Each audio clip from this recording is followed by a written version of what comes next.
They looked at me like I was insane when the $400 million figure appeared on the projection screen. They laughed, they whispered, but one day, when the glass windows of their headquarters shattered amid financial smoke and flames, all that remained was exactly the silence I had been waiting for my entire life. I stood there, watching their empire crumble, knowing that every spreadsheet, every projection, every number they'd mocked had become their epitaph. The budget they questioned wasn't just numbers, it was their countdown to oblivion. My name is Claire Donovan, and I've spent the last 15 years clawing my way up through the glass ceilings of corporate America to become the Chief Financial Officer at Ardentis Global Solutions. At 38, I've sacrificed more than most people could imagine. Relationships, sleep, pieces of my soul. All for a corner office on the 42nd floor of a Denver high-rise where the Rocky Mountains meet the horizon like a promise that never quite delivers. Denver wasn't supposed to be my endgame. Growing up middle class in Ohio, watching my father lose his manufacturing job when the plant closed, I learned early that security was an illusion and power was the only currency that mattered. I put myself through Northwestern on scholarships and student loans that took a decade to pay off, then fought my way through the Boys Club of Wall Street before Ardentis recruited me to help transform their regional operation into a tech finance powerhouse. The city had changed since I arrived 5 years ago. What used to be a laid-back mountain town had morphed into Silicon Valley's ambitious cousin, where venture capitalists in Patagonia vests made million-dollar deals over craft beer and locally sourced burgers. The contradiction suited me perfectly.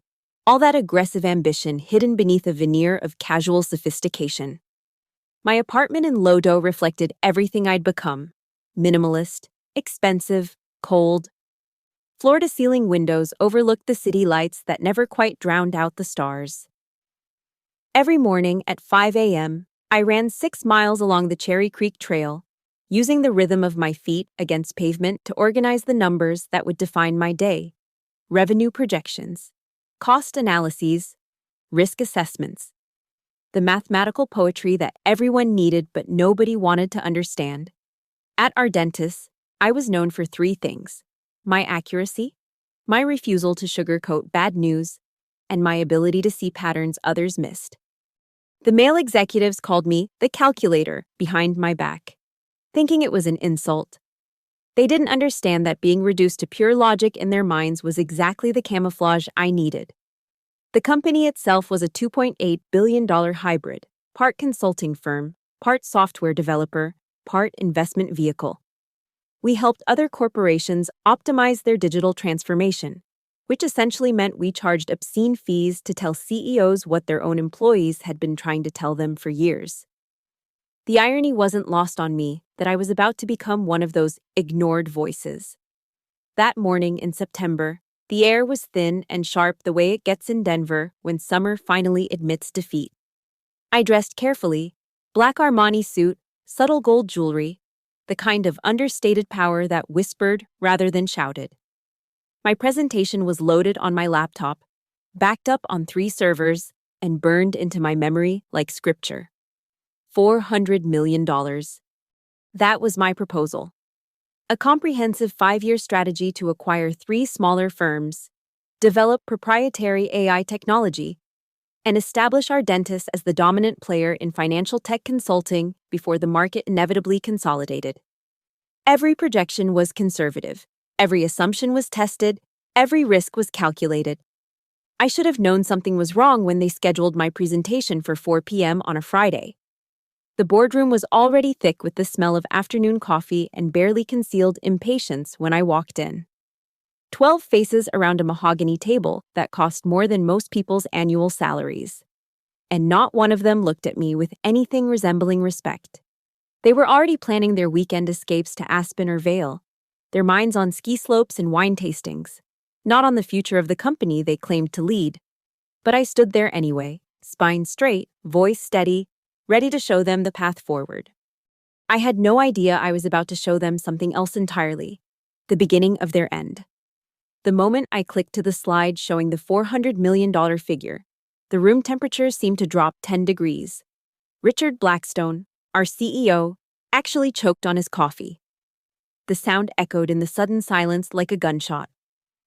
400 million. He set down his cup with deliberate slowness. The porcelain click against mahogany, somehow menacing. Claire, I think there's been a formatting error. There's no error, I said, advancing to the next slide. This is what survival looks like in our market.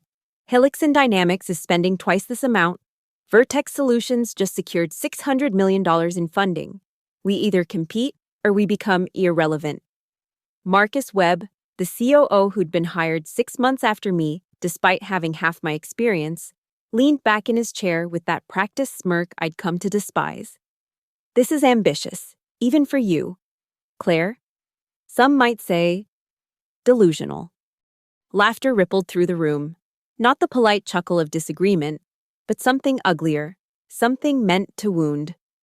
I continued through my presentation, each slide meticulously crafted, market analysis showing our declining position, competitor movements we'd ignored for too long, the 3 acquisition targets that would give us instant market penetration, the AI development timeline that would revolutionize our consulting capabilities.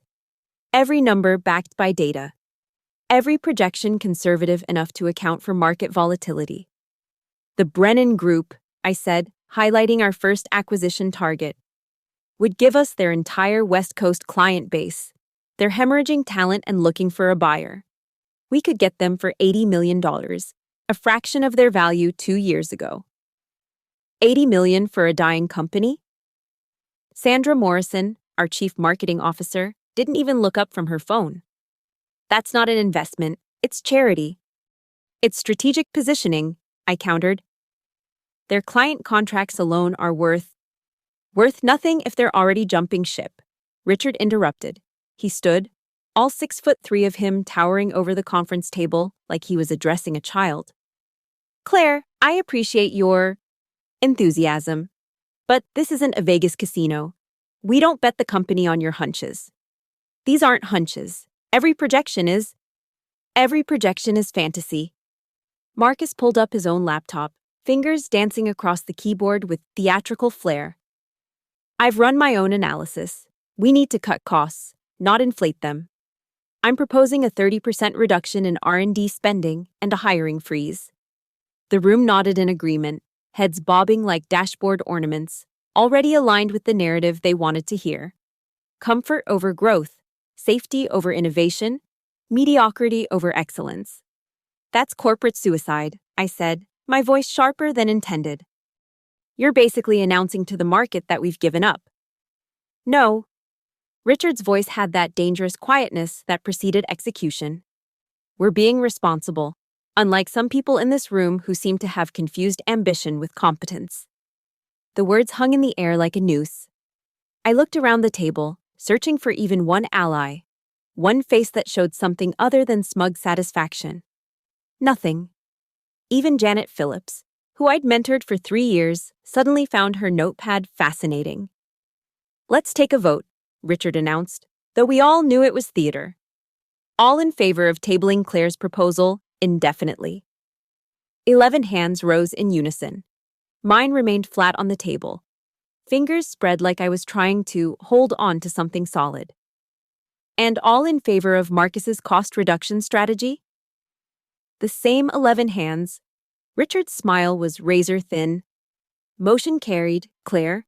We'll need you to prepare the reduction reports by Monday. Focus on identifying redundancies in your own department first. Lead by example. As they say, they were already gathering their things, eager to escape to their weekend plans. When I spoke again, this will be in the board minutes, correct? The official record? Richard paused at the door. Of course, we document everything here. Transparency is key to good governance. Good, I said, closing my laptop with deliberate calm. I want everyone's position on record.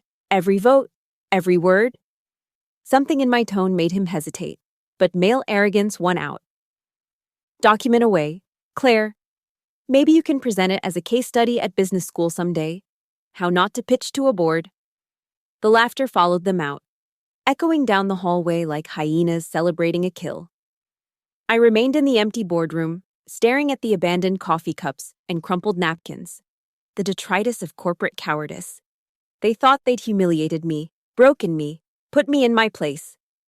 They had no idea they'd just signed their own death warrant.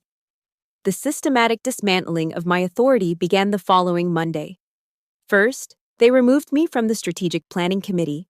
Then, my signing authority was reduced from $10 million to $500,000, barely enough to approve vendor contracts. By Wednesday, Marcus had been copied on all my emails, a transparent attempt to monitor and undermine every decision I made. But I'd learned long ago that rage was useless without precision. Every night, after the office emptied and the cleaning crew finished their rounds, I remained at my desk, not working on the reduction reports they'd demanded. Those were already complete, filed away to maintain appearances. Instead, I was conducting an entirely different kind of analysis. Financial forensics, they call it. The art of following money through its elaborate disguises. It started with a single anomaly I'd noticed months ago, but hadn't pursued. A consulting fee paid to Blackstone Advisory LLC. Richard's surname was coincidence, surely. Except the LLC was registered in Delaware, that convenient black hole of corporate transparency, and the consulting services were never specified. $2.3 million for strategic guidance that left no paper trail. I pulled thread after thread, each one revealing another layer of rot. Marcus's brother-in-law owned a software company that had won 3 no-bid contracts. Sandra's marketing budget included $400,000 in event planning fees paid to a company that, as far as I could tell, existed only as a post office box in the Cayman Islands. The real revelation came at 2 a.m. on a Thursday, 3 weeks after my humiliation. Hidden in the depreciation schedules was a ghost. Assets that had been written off but never actually disposed of. Nearly $30 million in equipment and software licenses. Officially worthless on our books, but somehow still generating maintenance invoices paid to a company called Pinnacle Services. Pinnacle Services was owned by a holding company. That holding company was owned by a trust. And that trust, after 6 hours of digging through incorporation documents, led back to Richard Blackstone and 4 other board members. They weren't just skimming. They were running a parallel company, using our dentist resources to build their own competing operation. My $400 million proposal hadn't threatened their egos. It had threatened their exit strategy. I documented everything. Screenshots, PDF archives, email chains recovered from the supposedly deleted files on the shared drive. It never knew I'd taught myself data recovery. They thought the CFO was just another executive who needed help resetting passwords. The evidence filled 3 encrypted drives that I kept in separate locations, one in my apartment safe, one in a bank deposit box, and one with my lawyer, Elizabeth Hartley, who'd been waiting for years to take down the kind of men who'd made her life hell as a young attorney. "This is a federal case," she said, reviewing the files in her office high above the 16th Street Mall. "Wire fraud, embezzlement, conspiracy. They're looking at serious prison time." "Not yet," I told her. "First, I need more. Claire, this is enough to destroy them legally." "Yes. But I don't want them in minimum security prison with tennis courts and conjugal visits. I want them to lose everything. The way they tried to make me lose everything." Elizabeth studied me over her reading glasses. "That's a dangerous game." "It's not a game," I corrected. "It's justice. With compound interest." Back at the office, I played my part perfectly. The humbled executive, chastened and compliant. I submitted my reduction reports. I attended meetings where they continued to marginalize me, nodding along as they celebrated Marcus's innovative cost-cutting measures that were already driving away our best talent. Claire's really embraced the new direction. I heard Richard tell someone on a conference call, his door slightly open. Amazing what a reality check can do for an over-ambitious woman. I smiled at my computer screen, adding another screenshot to my collection. His personal email, accessed through the executive assistant's computer while she was at lunch, revealed he'd been shopping for yachts. A 60-foot Sunseeker, priced at $3.2 million. The down payment matched almost exactly with another mysterious consulting fee scheduled for next quarter. October arrived with early snow, unusual even for Denver. I stood at my office window, watching the flakes swirl between the buildings, and thought about avalanches. How they start with a single crystal shifting, invisible to anyone watching from below. The mountain looks stable, permanent, unchangeable, right until the moment it all comes crashing down. My phone buzzed, a text from an unknown number that I recognized immediately. My contact at the Securities and Exchange Commission. Someone who owed me a favor from my Wall Street days. "Ready when you are," it read. I deleted the message, then opened my bottom desk drawer. Inside, beneath legitimate files, was a single manila envelope. The nuclear option. Copies of everything, organized and indexed, ready to deploy. Not yet, I told myself. But soon. Very soon. The chess pieces needed to be positioned perfectly before I made my move. Over the next 6 weeks, I cultivated my network with the patience of a gardener tending poisonous flowers. First was Thomas Brennan, CEO of the Brennan Group, the same company I'd identified for acquisition. We met for coffee in a discreet cafe in Cherry Creek, away from the downtown financial district where eyes and ears lurked in every corner. "They laughed at your offer," he said, stirring his espresso with unnecessary force. Richard called me personally to gloat, said I should be grateful they didn't pursue it, that partnering with Ardentis would be like chaining myself to a sinking ship. "Richard's about to learn what a sinking ship really looks like," I replied, sliding a folder across the table. "I have a different proposition. What if I told you that in 6 months, you could acquire Ardentis' entire client portfolio for pennies on the dollar?" His eyes sharpened. "I'd say you're planning something spectacular." "I'm planning justice. Are you interested?" The second piece was Miranda Walsh, an investigative journalist at the Denver Post who'd been trying to expose corporate corruption for years but kept hitting legal walls. I fed her breadcrumbs, nothing actionable yet, just enough to keep her hungry and ready. "When?" she asked during our third clandestine meeting in Washington Park. "When the moment is perfect. You'll have exclusive access to everything, emails, financial records, recorded conversations." Recorded conversations? I smiled, thinking of the voice recorder app on my phone that had been running during every meeting since my humiliation. Colorado was a one-party consent state, perfectly legal. The third and most crucial piece was James Harrison from Helixin Dynamics. We'd competed for years, but he respected me enough to take my call. We met at his ranch outside Boulder, where corporate surveillance couldn't reach. "You want me to poach your entire AI development team?" He leaned against the fence, watching his horses graze in the distance. "I want you to make them offers they can't refuse, but not yet. Wait for my signal. And in return? Inside information on every contract Ardentis is bidding on, every strategy they're pursuing, every weakness they're hiding." "That's corporate espionage, Claire." "No," I corrected. "It's corporate justice. They're using Ardentis resources to build a competing company. I'm just leveling the playing field." He studied me for a long moment. "They really don't know who they fucked with, do they?" "They're about to learn." Back at Ardentis, I maintained my facade while carefully planting seeds of destruction. I approved Marcus's cost-cutting measures but made sure to document every protest in writing, creating a paper trail of warnings ignored.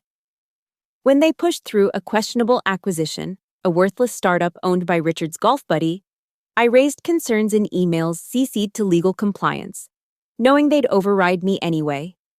Each decision they made against my advice was another nail in their coffin. The most delicate operation was building my internal network. Not everyone at Ardentis was corrupt. Most employees were just trying to survive. I identified the overlooked, the undervalued, the ones who'd been passed over for promotions they deserved. Janet Phillips, who'd avoided my eyes in that boardroom, came to me one evening in tears. "They made me vote against you," she confessed. "Marcus said if I didn't, I'd be first on the reduction list. I have 2 kids in college. I couldn't." "I know," I said gently. But you can help me now. One by one, they joined my shadow network. The IT specialist who'd been denied a raise for 3 years. The accounting manager who discovered discrepancies but been told to ignore them.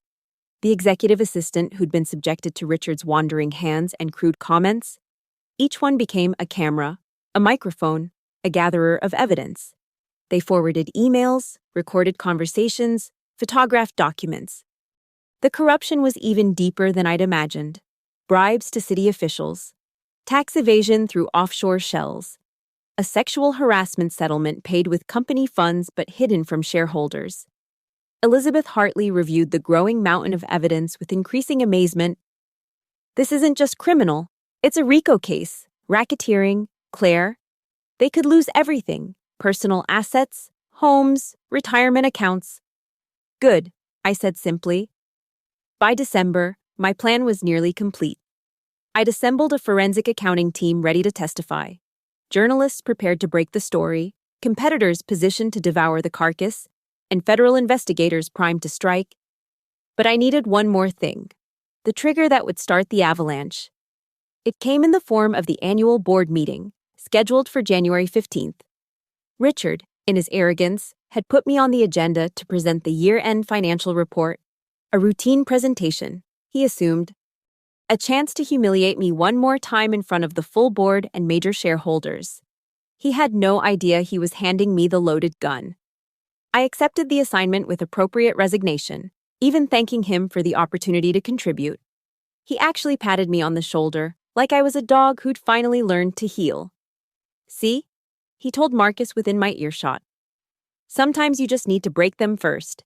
Then they become useful. I returned to my office and opened my calendar. January 15th. 3 weeks away. 3 weeks until their entire world collapsed. The cracks began to show in early January, exactly as I'd orchestrated. It started small. A leaked memo here, a missing contract there. Marcus arrived one morning to find his computer locked. IT claiming a security breach that would take days to resolve. Of course, Ewett had already copied his entire hard drive at my request, uncovering his side deals with vendors that had cost the company millions in inflated prices.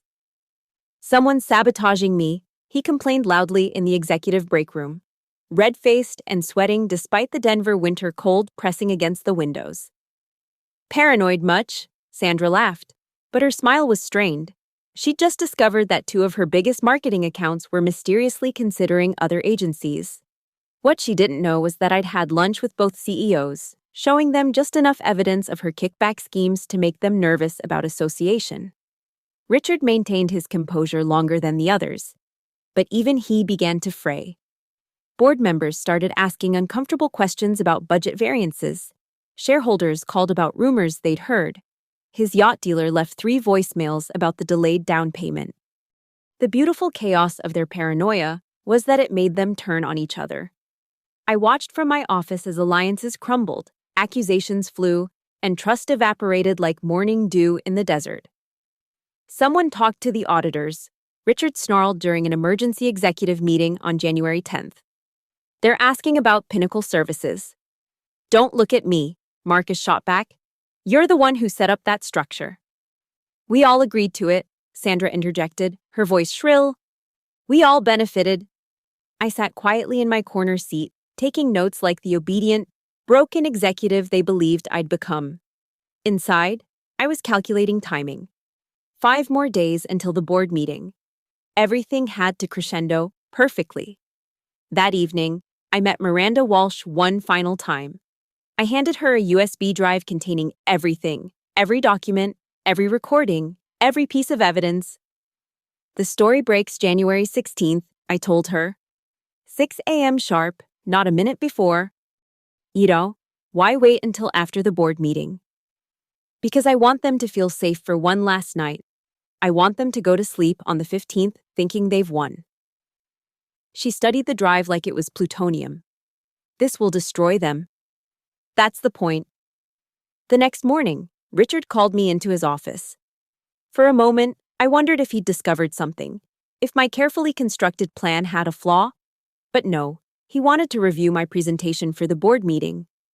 Keep it simple, he instructed, barely looking up from his phone. Just the numbers, no commentary. 10 minutes maximum. Of course, I agreed. Just the numbers. What he didn't know was that I'd prepared 2 presentations. The first was exactly what he expected. Boring, routine, harmless. The second was a comprehensive forensic analysis of every fraudulent transaction, every embezzled dollar, every crime committed under the Ardentis banner. On January 13th, panic truly set in.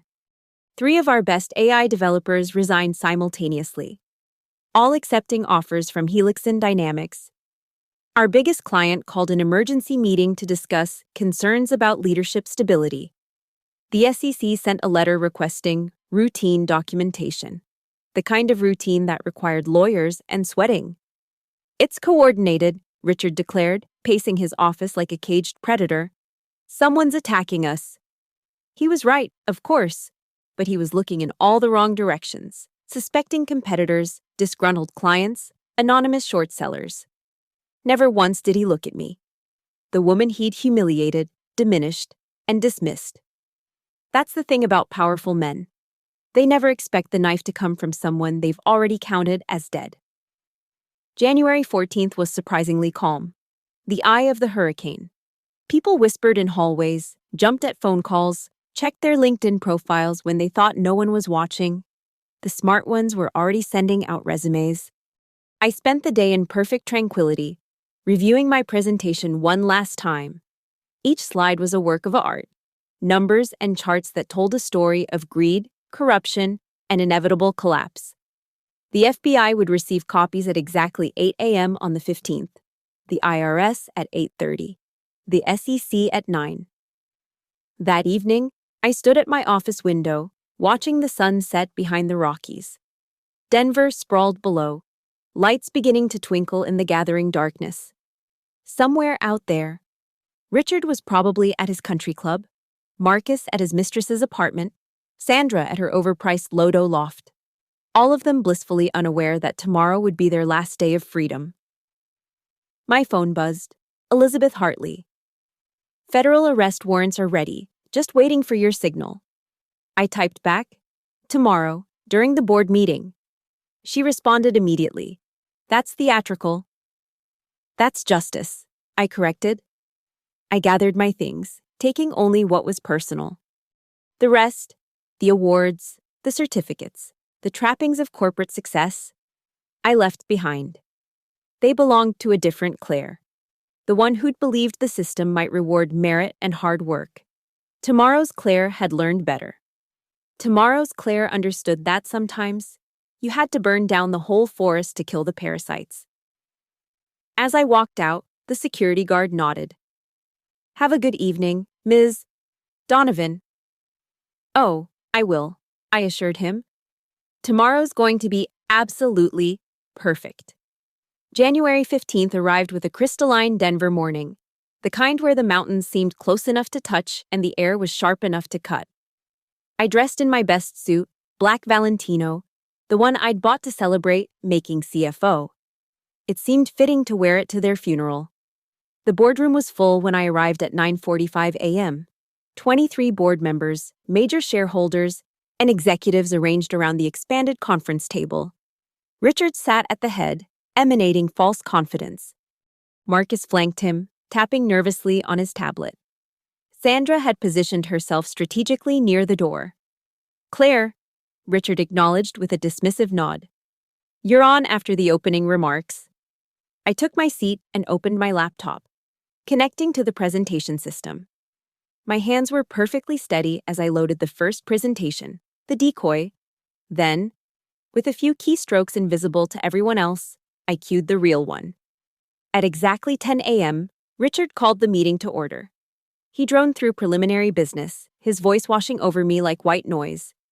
I was counting down minutes, knowing that federal agents were already in the building lobby, credentials ready, warrants signed. Now, our CFO will present the year-end financial summary. Richard announced at 10:15, his tone suggesting this was merely a formality before the real business began. I stood, remote in hand, and clicked to my first slide. But instead of the boring summary they expected, the screen filled with a single phrase, "The forensic analysis of our dentist global solutions, a case study in corporate crime." The room went silent. Richard's face drained of color. "There must be some mistake," he started. "No mistake," I said. Clicking to the next slide. Let's begin with embezzlement. $47.3 million diverted through shell companies over the past 3 years. The slide showed bank records, wire transfers, each one highlighted and annotated. Pinnacle Services, which several board members might recognize since you own it. You can't. Marcus stood, but I continued. Sit down. Marcus, we're just getting started. The next slide revealed his vendor kickback scheme. Marcus Webb personally received $3.2 million in bribes to approve inflated contracts. Here are the deposits to his Cayman Islands account. The room erupted, board members shouting, Sandra heading for the door. She pulled the handle, locked. I'd had security seal the room 5 minutes ago. The FBI requested we keep everyone here, I said calmly. They're on their way up. You fucking bitch, Richard snarled, his executive composure finally cracking. You have no idea what you've done. I know exactly what I've done. Click. The next slide showed his personal fraud.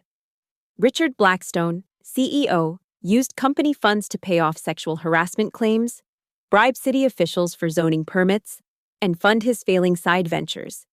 Total damage: $18.7 million. An elderly board member, Harold Morrison, stood shakily. Is this true, Richard? Before he could answer, I clicked again. Here are the audio recordings. Richard's voice filled the room, captured during what he'd thought was a private call, explicitly discussing the bribery scheme. Sandra had backed against the wall, phone in hand, desperately trying to call her lawyer. It won't work, I informed her. Cell service has been temporarily suspended for this floor. Security protocol during federal operations. When? Richard's question was barely a whisper. All his bluster had evaporated. When did you know? I suspected the day you laughed at my proposal. I knew for certain when I found Pinnacle Services, but I wanted to be thorough. I clicked through more slides: tax evasion, money laundering, securities fraud, each one meticulously documented. You see, while you were busy cutting my authority, I was documenting your crimes, every transaction, every email, every confession you made thinking you were among friends. The door burst open, FBI agents flooded in, badges visible, weapons holstered but present. The lead agent, a woman with steel gray hair and emotionless eyes, stepped forward. Richard Blackstone, Marcus Webb, Sandra Morrison, you're under arrest for federal wire fraud, embezzlement, and racketeering. The room exploded into chaos. Sandra tried to run but was quickly restrained. Marcus collapsed into his chair, head in hands. Richard remained standing, staring at me with pure hatred as they cuffed him. You destroyed everything, he hissed as they led him past me. No, I corrected, meeting his gaze steadily. You destroyed everything. I just documented it. As they were led out, I turned to the remaining board members, the innocent ones, the ignorant ones, the negligent ones who'd enabled this through their inaction. Our Dentist Global Solutions is finished, I announced. By market close today, our stock will be worthless. By Monday, our clients will be gone. By next month, this company will exist only as a cautionary tale in business schools. Harold Morrison slumped in his chair. What about the employees, the innocent people? Helixon Dynamics has agreed to interview all technical staff. The Brennan Group will absorb our viable contracts. As for the rest, I shrugged. Perhaps they should have chosen their leadership more carefully. I closed my laptop, packed my things with deliberate calm. The remaining board members sat frozen, processing the complete annihilation of their empire. As I reached the door, I turned back one final time. You questioned my $400 million budget, I said. It would have saved this company. Instead, your greed cost you everything. I walked out, leaving them in the ruins of their own making, the weight of their collapsed kingdom crushing them into silence. The collapse was even more spectacular than I'd imagined. By noon, the news had broken across every financial network. CNBC ran a breaking news banner. Ardentis executives arrested in massive fraud scheme. Bloomberg's headline was more direct. Colorado tech giant implodes amid racketeering charges. I watched from my apartment, drinking coffee while my phone exploded with calls I didn't answer. The stock price fell 67% in the first hour of trading. Trading was halted twice, then permanently suspended pending investigation. By 2 p.m., it was worthless paper. Miranda Walsh's article went live on the Denver Post website, crashing their servers from the traffic. She'd done beautiful work, weaving together the financial crimes with the human cost, the employees' retirement funds that had been pilfered, the investors who'd been defrauded, the small vendors who'd never be paid. The office building itself became a crime scene. FBI agents and windbreakers carried out boxes of documents, hard drives, even the expensive artwork Richard had bought with embezzled funds. Employees stood on the sidewalk in clusters, some crying, most just stunned. Local news interviewed a young analyst who'd started just 6 months ago. "I don't understand," she kept saying. "Yesterday I had a career, today I have nothing." I felt a pang of sympathy for the innocent ones, but it passed. They were collateral damage in a war they hadn't even known was being fought. At least Hellickson and Brennan would hire the talented ones. The rest would land somewhere. They always did. By evening, the dominoes were falling faster. 3 more board members were arrested at their homes. Sandra's assets were frozen while she was still in federal custody. Marcus's wife filed for divorce before the sun set, taking their children to her mother's house in California. Richard's fall was the most complete. His country club revoked his membership. His yacht dealers sued for breach of contract. His wife, who'd stood by him through 2 affairs and multiple scandals, was photographed leaving their Cherry Hills mansion with suitcases, her wedding ring notably absent. The next morning, January the 16th, I woke to find the full extent of the devastation. The Ardentis building was wrapped in yellow tape. A forensic accounting firm had been appointed to liquidate assets. Lawsuits were already being filed, shareholders, employees, vendors, all seeking whatever scraps remained. I drove past the building once, slowly. The logo was already being removed from the facade, leaving ghost letters on the glass. The security guard from that last evening was helping people collect personal belongings, his face grim. The executive parking garage was empty except for a few abandoned cars, their owners unable to retrieve them. Thomas Brennan called that afternoon. "We're acquiring the client list for $2.3 million, exactly as you predicted, pennies on the dollar." "Congratulations," I said flatly. "This should be your victory. Come work for us. Name your position." "No," I replied. "I'm done with this world." That evening, I met Elizabeth Hartley for drinks at a quiet bar in Wash Park. She raised her whiskey in a toast. "To the most complete corporate destruction I've ever witnessed," she said. "They'll be studying this in law schools for decades." "To justice," I countered. "Is that what this was?" She studied me over her glass. "Or was it revenge? Does it matter? They destroyed themselves with their greed." I just held up the mirror. She laughed, dark and appreciative. "Remind me never to cross you." The final tally, when all was counted, was staggering.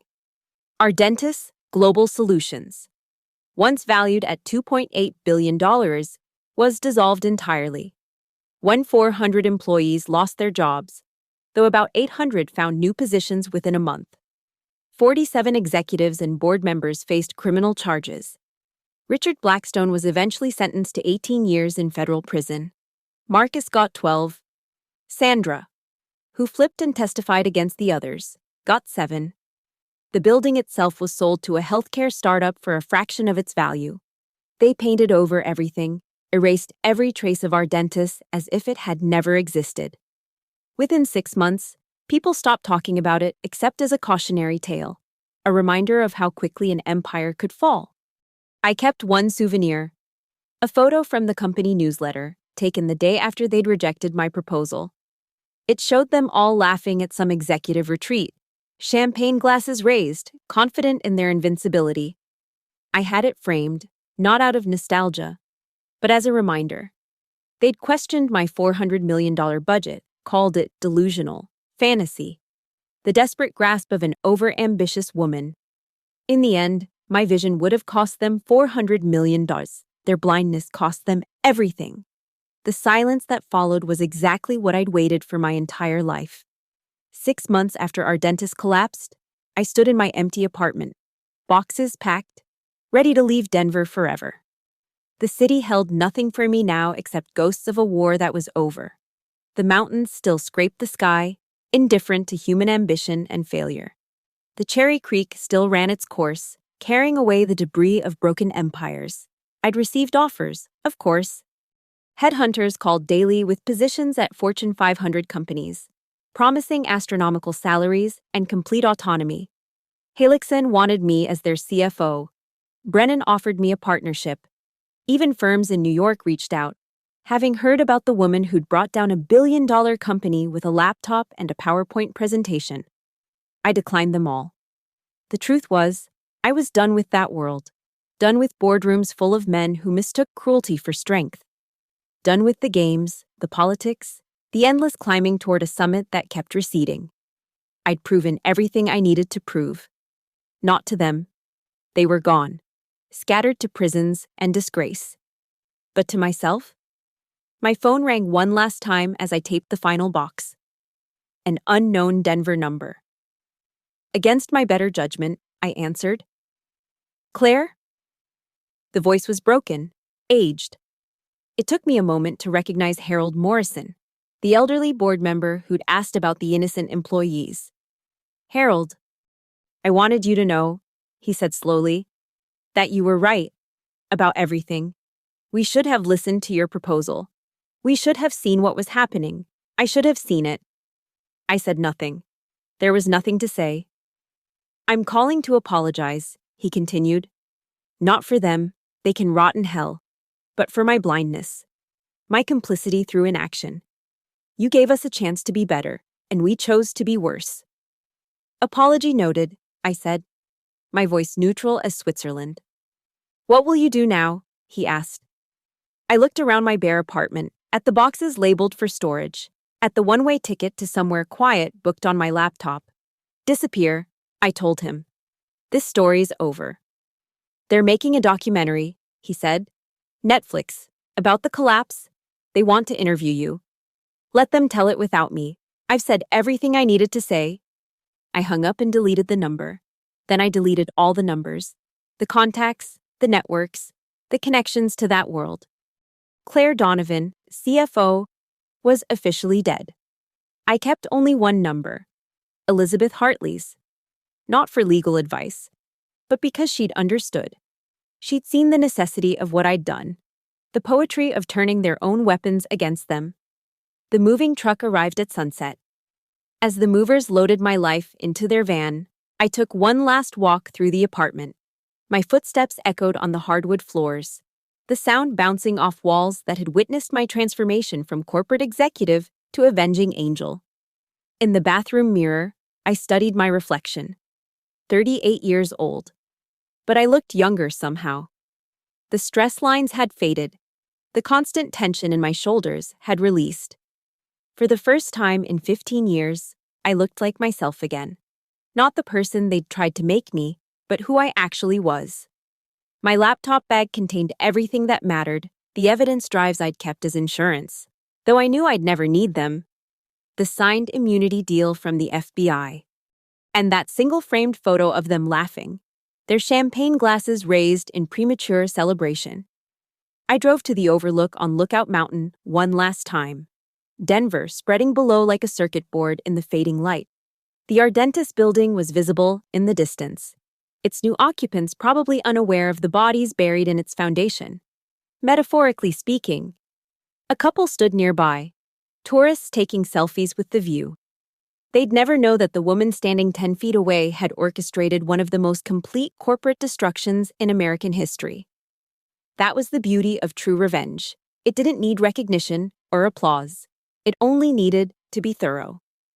I thought about Richard in his federal cell, probably still believing he was the victim. Marcus, trying to explain to his children why Daddy couldn't come home. Sandra, her Instagram life replaced by prison gray. They'd probably spend years analyzing where they went wrong, never understanding that their fate was sealed the moment they'd laughed at my proposal. They questioned my $400 million budget. Then their entire company collapsed. The sun disappeared behind the mountains, and I knew it was time. I got back in my car and drove away from Denver, away from Colorado, away from Claire Donovan and everything she'd been. The road stretched ahead, dark and full of possibility. In my rearview mirror, the city lights faded to nothing. Exactly the kind of silence I'd been waiting for. Thank you for listening to this story. I'd love to know where you're listening from. Leave a comment below and let's connect. If you enjoyed this revenge tale from the corporate world, please subscribe to the channel and share your thoughts. What would you have done in Claire's position? Let me know in the comments.